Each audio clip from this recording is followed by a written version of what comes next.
प्रशासन की नाक के नीचे ओवरलोडिंग का खेल चल रहा है। ये बड़ी खबर आपको बता दें, चरखी दादरी से हर दिन 5 से 6 हजार ओवरलोडिंग डंपर निकलते हैं। ओवरलोडिंग डंपरों के कारण एक साल में 350 दुर्घटनाएं हो चुकी हैं। पिछले 10 दिन में जो हादसे हुए हैं आपको बता दें, इसमें 2 युवकों की जान गई। मामले में उपायुक्त मुनीश नागपाल ने संज्ञान लिया। ओवरलोडिंग को रोकने के प्रयास जारी हैं। मुनीश नागपाल ये कहते हुए नजर आए और जल्द ही परिवर्तन दिखाई देगा। 1 महीने में करीब 1 करोड़ का ओवरलोडिंग चालान किए गए हैं। ये बड़ी खबर आपको बता रही है चरखी दादरी से। आपको बता दें कि प्रशासन की नाक के नीचे लगातार ओवरलोडिंग का खेल चल रहा है। चरखी दादरी से हर दिन 5 से 6 हजार ओवरलोडिंग डंपर जो हैं वो निकलते हैं और ऐसे में आपको बता दें, ओवरलोडिंग डंपरों के कारण एक साल में 350 दुर्घटनाएं हो चुकी हैं। पिछले 10 दिन में 2 हादसे हुए, 2 युवकों की जान गई है। मामले में उपायुक्त मुनीश नागपाल ने संज्ञान लिया।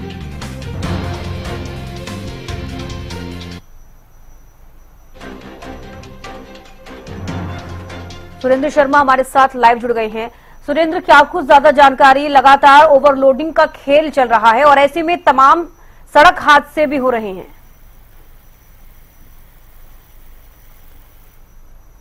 देखिए, बिल्कुल जिला चरखी दादरी जो माइनिंग जोन है, ये हरियाणा प्रदेश का सबसे बड़ा माइनिंग जोन कहा जाता है और यहाँ हरियाणा प्रदेश में सबसे ज्यादा रेवेन्यू सरकार को चरखी दादरी से जाता है। वहीं अगर मैं ओवरलोडिंग की बात करूं तो लगातार कई सालों से ओवरलोडिंग का खेल यहाँ चल रहा है।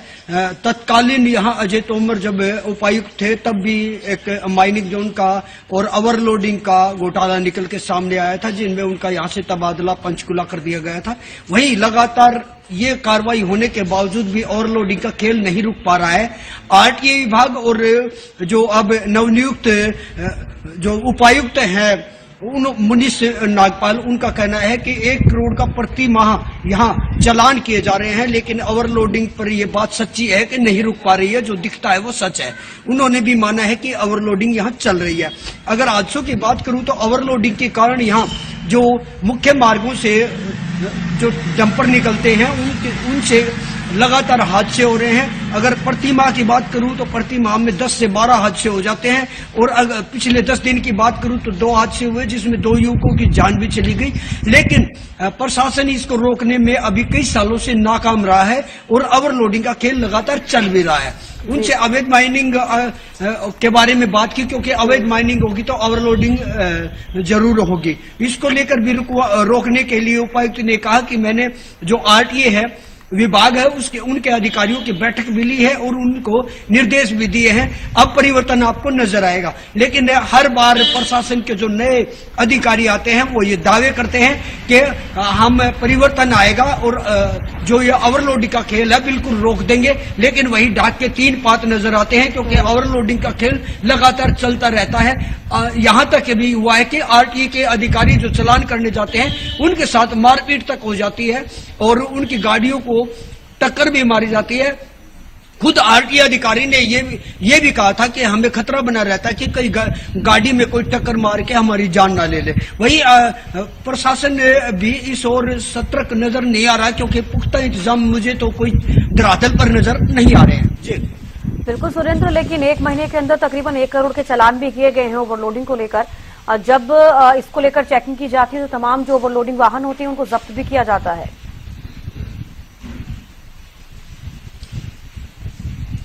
बिल्कुल प्रशासन की ओर से दावे किए जा रहे हैं और आरटीए विभाग की ओर से भी दावे किए गए कि 1 माह में हम 1 करोड़ का चालान कर चुके हैं। लेकिन देखने वाली बात तो यह है, 1 करोड़ का चालान होने के बावजूद भी ओवरलोडिंग रुक नहीं पा रही है। वहीं कुछ डंपर संचालकों से भी बात की गई थी। उन्होंने कहा कि हम ओवरलोडिंग नहीं अंडरलोडिंग लेके चलते हैं, तब हमें दुखी किया जाता है। सरासर रूप में उनका था कि आरटीए विभाग में सीधा सीधा उन्होंने आरोप भी लगाया था कि जो लोग मंथली देते हैं वो ओवरलोडिंग करते हैं और हम ओवरलोडिंग चलाते हैं। अंडर अगर चलाते हैं तो फिर हम पर दबाव दिया जाता है कि आप मंथली दीजिए। जब हम अंडरलोड गाड़ियां चला रहे हैं तब हम मंथली क्यों दे, ये सीधा सीधा आरोप ट्रक संचालकों ने भी लगाया। लेकिन आरटीओ विभाग का कहना है कि जो भी ये आरोप लगा रहे हैं वो निराधार है। लेकिन देखने वाली बात ये होगी कि चालान के बावजूद भी ओवरलोडिंग का खेल जो कि तो चल रहा है। जी बिल्कुल, लगातार जो ओवरलोडिंग का खेल है वो चल रहा है, लेकिन कैसे प्रयास किए जा रहे हैं ओवरलोडिंग को रोकने के लिए? मुनीश नागपाल की तरफ से जो कहा गया है, तो कैसे प्रयास किए जा रहे हैं और कैसे इसकी रोकथाम की जा रही है? सुरेंद्र जी, उपायुक्त का ये कहना है कि हमने जो आरटीओ विभाग की जो बैठक ली थी उसमें सख्त निर्देश भी दिए हैं और हमने टीमें भी बनाई हैं। पहले पिछले जो तत्कालीन हमनदीप कौर उपायुक्त थी उसने भी टास्क फोर्स टीम बनाई थी, लेकिन वो भी विफल रही थी। लेकिन अभी अगर मैं आपकी बात करूं तो अब फिर उपायुक्त ने कहा है कि अभी मैंने यहाँ पद संभाला है और टीमें बना दी गई हैं, तो हमारा प्रयास रहेगा कि बिल्कुल ओवरलोडिंग को रोक दिया जाएगा। टीमें अपना काम करेंगी और ओवरलोडिंग नहीं होने दी जाएगी। जी चलिए, बेहद शुक्रिया सुरेंद्र जुड़ने के लिए और तमाम जानकारी देने के लिए। तो देखिए, आपको बता दें, हरियाणा में लगातार ओवरलोडिंग का जो खेल है वो चल रहा है और ऐसे में इसको रोकने के लिए तमाम प्रयास किए जा रहे हैं। उपायुक्त मुनीश नागपाल की तरफ से भी ये कहा गया कि इसको लेकर संज्ञान लिया गया है, ओवरलोडिंग को रोकने के लिए प्रयास जारी हैं।